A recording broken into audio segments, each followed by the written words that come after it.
आज का हमारा टॉपिक होगा फ्रांस के प्रधानमंत्री और उसकी शक्ति तथा कार्य। फ्रांस की गणना उन देशों में की जाती है जहाँ की शासन व्यवस्था विलक्षण है, क्योंकि यहाँ संस्थात्मक और अधिकात्मक शासन प्रणाली का मिश्रण है। हम ये कह सकते हैं कि राष्ट्रपतीय एवं संसदीय कार्यपालिका का एक तरह से यहाँ समन्वय है। हम बात कर रहे हैं आज प्रधानमंत्री की नियुक्ति और उसकी कार्य और शक्तियों की। पंचम गणतंत्र के तीसरे अध्याय में सरकार की चर्चा की गई है। वस्तुतः मंत्रिपरिषद ही सरकार है जिसका प्रधानमंत्री होता है। संविधान के अनुच्छेद 20 में यह उल्लेख किया गया है कि सरकार राष्ट्र की नीति का निर्धारण करती है तथा उसे कार्य रूप में परिणित करती है। पंचम गणतंत्र के दौरान प्रधानमंत्री की जो नियुक्ति है वह राष्ट्रपति द्वारा की जाती है और राष्ट्रीय सभा का उसे विश्वास प्राप्त भी होना आवश्यक नहीं है। प्रधानमंत्री संसद का सदस्य नहीं हो सकता। नए संविधान में प्रधानमंत्री को पद से हटाने का अधिकार भी राष्ट्रपति को है। यदि प्रधानमंत्री अपने पद से त्यागपत्र दे दे तो राष्ट्रपति उसे कार्यभार से मुक्त कर सकता है। संविधान के अनुच्छेद 50 के अनुसार जब राष्ट्रीय सभा अर्थात नेशनल असेंबली निंदा प्रस्ताव पारित करती है या सरकारी कार्यक्रम या सरकारी नीति के सामान्य व्यक्तित्व को अस्वीकृत करती है तो प्रधानमंत्री को अपनी सरकार का इस्तीफा गणतंत्र के राष्ट्रपति को जरूर दे देना चाहिए। इन बातों से यह स्पष्ट होता है कि फ्रांस के राष्ट्रपति की जो वास्तविक स्थिति है वो ज़्यादा शक्तिशाली नहीं है, लेकिन इसके पश्चात भी फ्रांस के राष्ट्रपति का जो पद है वह महत्वहीन नहीं हो सकता। उसके अपने पद की अपनी गरिमा है और उसके पद का महत्व भी है। हम बात करते हैं फ्रांस के राष्ट्रपति की कार्य और उनकी शक्तियों की। सबसे पहले हम लेते हैं कार्यपालिका शक्तियाँ। पंचम गणतंत्र के अनुच्छेद 20 के अनुसार सरकार राष्ट्रीय नीति का निर्धारण करती है तथा उसे कार्य रूप में परिणित करती है। अनुच्छेद 21 के अनुसार प्रधानमंत्री सरकार के सामान्य कार्य के प्रभारी होते हैं। वे राष्ट्रीय प्रतिरक्षा के लिए उत्तरदायी हैं। वे कानूनों को लागू करते हैं। वे सैनिक तथा असैनिक पदों पर नियुक्तियां करते हैं। अनुच्छेद 15 में ये लिखा गया है कि परिषदों और समितियों के अध्यक्ष के रूप में गणतंत्र के राष्ट्रपति की ओर से कार्य कर सकते हैं। यद्यपि मंत्रिपरिषद के सदस्यों की नियुक्ति राष्ट्रपति द्वारा होती है, किंतु उनके नामों की जो सिफारिश है वह प्रधानमंत्री द्वारा की जाती है। प्रधानमंत्री द्वारा अनुशासित व्यक्तियों को ही नियुक्त किया जाता है तथा फ्रांस का राष्ट्रपति इसके लिए न तो संविधान के किसी प्रावधान द्वारा बाध्य है और न ही किसी परंपरा द्वारा।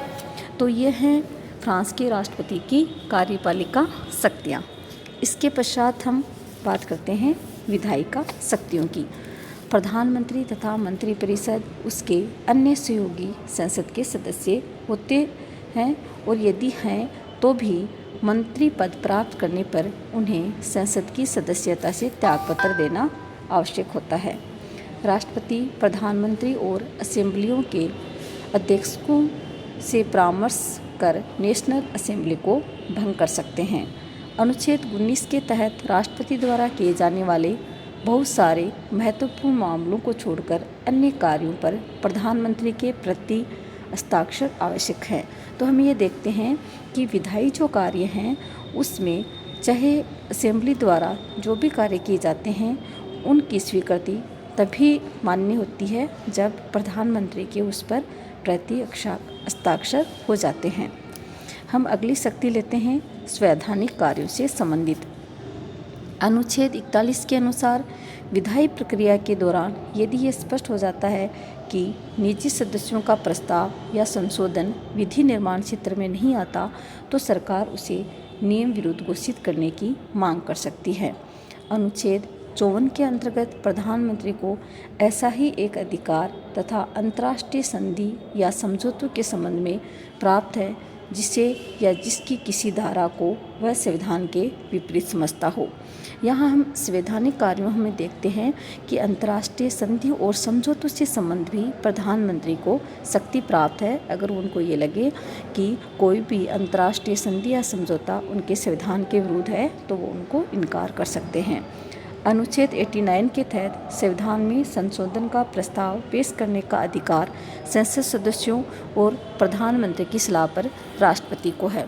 अगर कोई संविधान में संशोधन होता है तो इसके लिए भी संसद के सदस्य और प्रधानमंत्री की सलाह द्वारा ही राष्ट्रपति के समक्ष रखा जाता है। अगली शक्ति है वित्तीय शक्ति। वित्तीय शक्ति बजट मंत्री परिषद बनाती है तथा प्रधानमंत्री उसे राष्ट्रीय परिषद में प्रेषित करता है।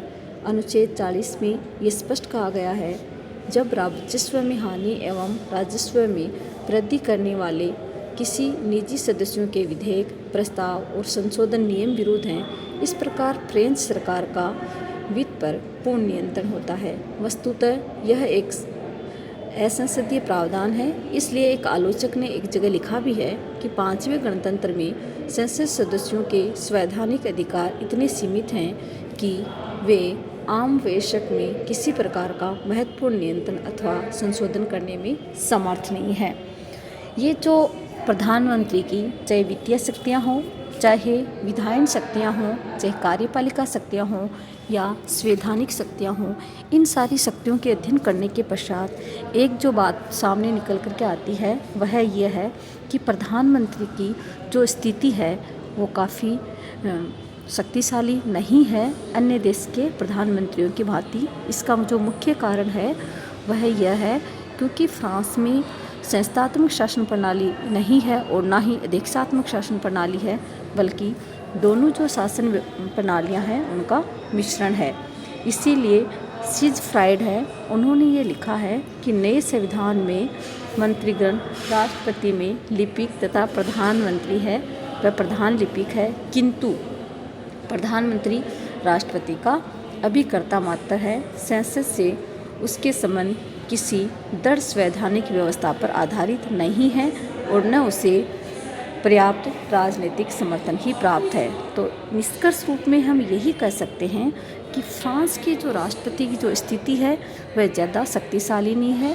फ्रांस में जो राष्ट्राध्यक्ष है अर्थात जो राष्ट्रपति है उसकी स्थिति ज़्यादा शक्तिशाली है।